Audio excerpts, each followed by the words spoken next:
Hey everybody, I'm here today with the fifth video in my How to Solve a Rubik's Cube video series. In this video, I will be showing you how to solve for the yellow corners and basically how to finish solving the Rubik's Cube. In the first four videos, I showed you how to solve up until this point. So far we have solved So far we have solved the first two layers, and we have solved the yellow cross, and I have the yellow cross in the appropriate places, in the appropriate positions and orientations. Now we're going to solve for the yellow corners, and we are going to finish solving the Rubik's Cube. Okay, so basically we are going to use the yellow side. This is the final side that we have to solve, the final layer. Keep the yellow layer on top. You're going to look at the yellow corner pieces, and you are going to look for any piece that is in the right position. Now, it may be in the right orientation as well, but being in the right position means that it is in the right spot, but it may not be in the right orientation, meaning it might have to be turned or something like that. But if we take a look, you can look. This is the orange and green side. No, this is orange and blue. This is the green and red corner right here, but this is red and blue.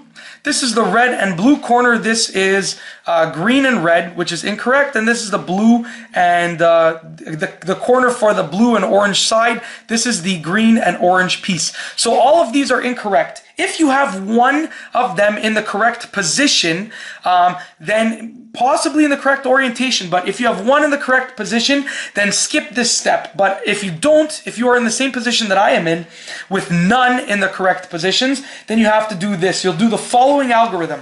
Once again, the algorithms will be listed in the description of this video, so be sure to check them out if you are unsure or if you want to read them out as typed text.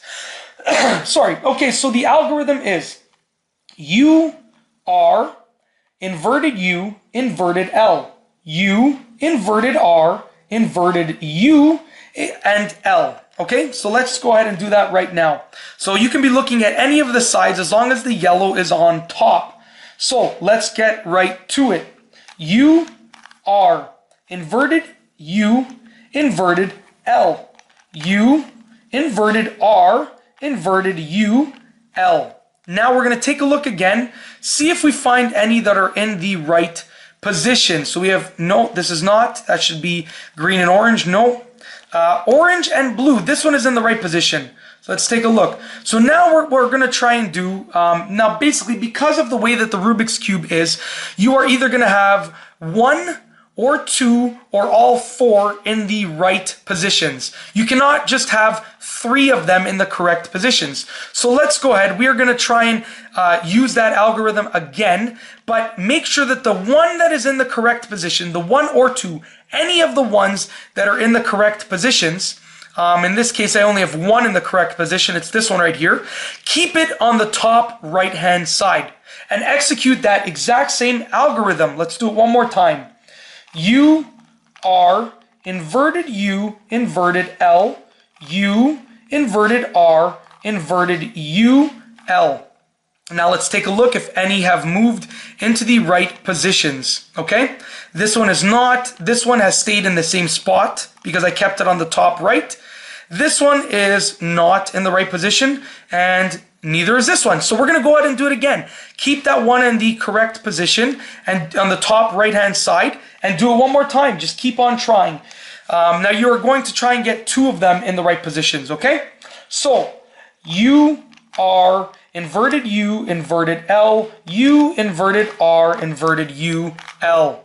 Let's take a look, okay? This one is in the correct position now, and this one. They're both in the correct positions, okay? And let's take a look. This one is also in the correct position, and this one is in the correct position. So what I have now is all four of the yellow corners are in the correct positions, but they are not oriented properly. They are just mixed up. They need to be sort of, if you can imagine pulling this out and spinning it around, that's what needs to be done. You can see that this is the red and blue piece. It connects to the red and blue sides. The green and red connects in the right spot. The green and orange is in the right spot, and the orange and blue is in the right spot right here. So the algorithm to take a piece that is in the top right hand corner and sort of twist it around to be oriented properly is the following: inverted R, inverted D, R, D. So let's do that, and you're going to keep doing it until the piece moves back into the correct position and it is oriented properly. So let's just do it nice and slowly at first. Inverted R, inverted D, R, D. And keep doing it until that piece comes back up here. Inverted R, inverted D, R, D. Just keep doing it. Okay, so this piece has come back up in here and it is in the correct position. So now what you're going to do, even if you already have other ones that are solved, that are perfect, in the right position, in the right orientation, just like this one, you're going to spin just the yellow layer. Don't move the Rubik's Cube, just spin the yellow layer and do that same algorithm with each piece that needs to be oriented properly. Inverted R, inverted D, R, D. Okay, inverted R, inverted D, R, D. Let's go ahead and do it. Okay, keep doing it. Okay, that one has now moved to the right position.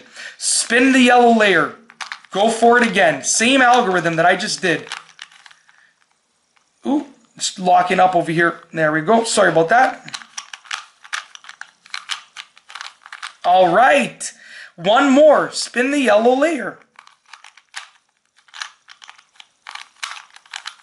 All right. So now the yellow layer is correct. These two layers are correct, as we have done in the previous videos. Now all that you have to do is spin the yellow layer to orient everything properly. Just like that. And that is it. In this video series, I've shown you how to solve a Rubik's Cube. This has been the 5th video in the video series, and I really hope that you have enjoyed these videos.